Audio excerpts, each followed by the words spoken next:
Hello guys, അസ്സലാമു അലൈക്കും. ഇന്ന് നമുക്കൊരു ഇറച്ചിയും പൂളയുടെ റെസിപ്പി കണ്ടാലോ. അതിനായിട്ട് ബീഫ് നല്ല കഴുകി ക്ലീനാക്കി ഒരു കുക്കറിലേക്ക് ഇട്ട് കൊടുക്കാം. അതിനുശേഷം ഒരു തക്കാളി, ഒരു ഉള്ളി, ഒരു പച്ചമുളക് കട്ട് ചെയ്തത് അതിലേക്ക് ചേർത്ത് കൊടുക്കാം. പിന്നെ വലിയ ജീരകം, ഉലുവ അതും കൂടി ചേർത്ത് കൊടുക്കാം. അതിനുശേഷം മുളക് പൊടി, മല്ലിപ്പൊടി, മഞ്ഞൾപ്പൊടി ഇത് കുറച്ച് കൂടുതൽ ചേർത്ത് കൊടുക്കണം. പുളിക്കും കൂടി ഉള്ള മസാലയാണ്. അതിനുശേഷം ആവശ്യത്തിന് ഉപ്പും കൂടി ചേർത്ത് കൊടുക്കണം.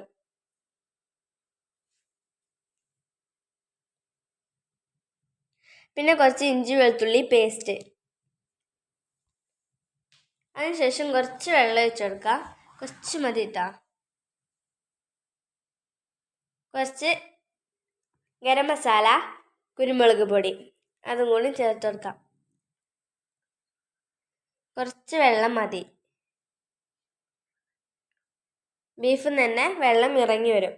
ഇനി നമുക്കിത് മൂടി വെച്ചെടുക്കാം. കപ്പ നമുക്കൊരു കുക്കറിലേക്ക് ഇട്ട് കൊടുക്കാം. കപ്പ, പൂള, മരച്ചീനി, കൊള്ളി എന്നൊക്കെ പറയട്ടതിന്.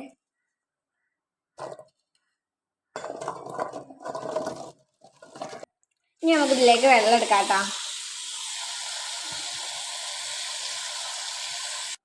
അതിനാവശ്യത്തിനുള്ള ഉപ്പിട്ടാം. ഞാൻ ഉണ്ടാക്കാൻ പോകുന്നത് ഇറച്ചിയും പൂളയാണ് കേട്ടോ.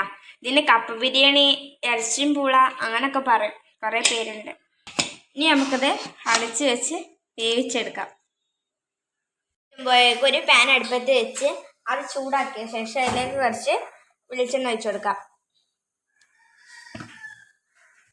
ഇനി നമുക്ക് നമ്മുടെ വെളിച്ചെണ്ണ ചൂടായ ശേഷം അതിലേക്ക് തേങ്ങ ഇട്ട് കൊടുക്കാം. തേങ്ങ ചേരണ്ടി വെച്ച് കൊടുക്കാം. ഇനി അതിലേക്ക് കുറച്ച് മഞ്ഞൾപ്പൊടി, കുറച്ച് വലിയ ജീരകം, കറിവേപ്പില, ചെറിയ ഉള്ളി, വെളുത്തുള്ളി ഇതൊക്കെ നമുക്ക് ഇതിലേക്ക് ഇട്ട് കൊടുക്കാം. 2 ഏലക്കായോ, 2 കറാമ്പൂവോ, കറാമ്പട്ടയോ അത് നമുക്ക് ഇതിലേക്ക് ഇട്ട് കൊടുക്കാം.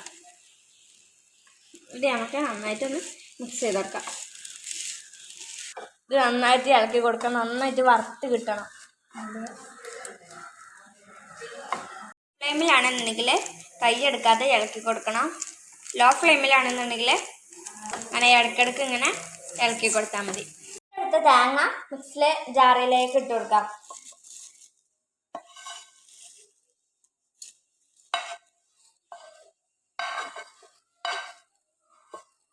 ഇതിലേക്ക് കുറച്ച് വെള്ളം ഒഴിച്ച് കൊടുത്തിട്ട് ഒന്ന് അടിച്ചെടുക്കാം. നല്ല അരിയരുത്, ഒന്നങ്ങോട്ട് ചതഞ്ഞാൽ മതി. ഇനിയാണ് നമ്മുടെ കലാപരിപാടികൾ, അതായത് മിക്സാക്കൽ പരിപാടി. ഫസ്റ്റ് നമ്മൾ വേവിച്ചെടുത്ത പൂള ഇതിലേക്ക് ഇട്ട് കൊടുക്കാം. ഇത് നമുക്ക് നന്നായിട്ട് അടച്ചു കൊടുക്കാം. കുറച്ചങ്ങനെ അടച്ചു കൊടുക്കാം. ഇത് നമ്മൾ നേരത്തെ വേവിച്ചെടുത്ത ബീഫ്. ഇനി നമുക്ക് അതും കൂടി ഇതിലേക്ക് ചേർത്ത് കൊടുക്കാം.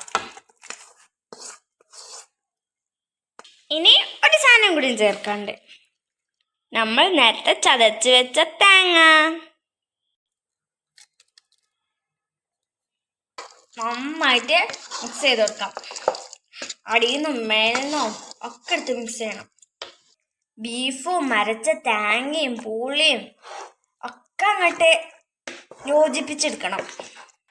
ഈ തേങ്ങ വറുത്തടിച്ച് ഒഴിച്ചതുണ്ടല്ല, അത് ഒരു പ്രത്യേക ടേസ്റ്റാണ്. നല്ല അടിപൊളി കപ്പ ബിരിയാണി റെഡി എന്ന് വെച്ച് ഇറച്ചി മോളി ഇവിടെ കപ്പ ബിരിയാണി റെഡി ആയിട്ട് നമുക്ക് കഴിച്ചു നോക്കാം.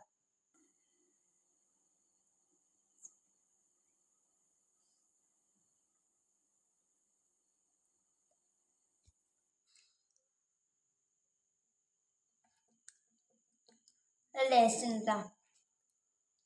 നമുക്കൊരു ബീഫിൻ്റെ പീസ് കഴിച്ചു നോക്കാം.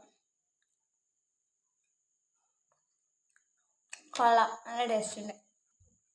എൻ്റെ വീഡിയോയിൽ ആദ്യമായി കാണുന്നവർ ലൈക്ക് ചെയ്യുക, ഷെയർ ചെയ്യുക, സബ്സ്ക്രൈബ് ചെയ്യുക.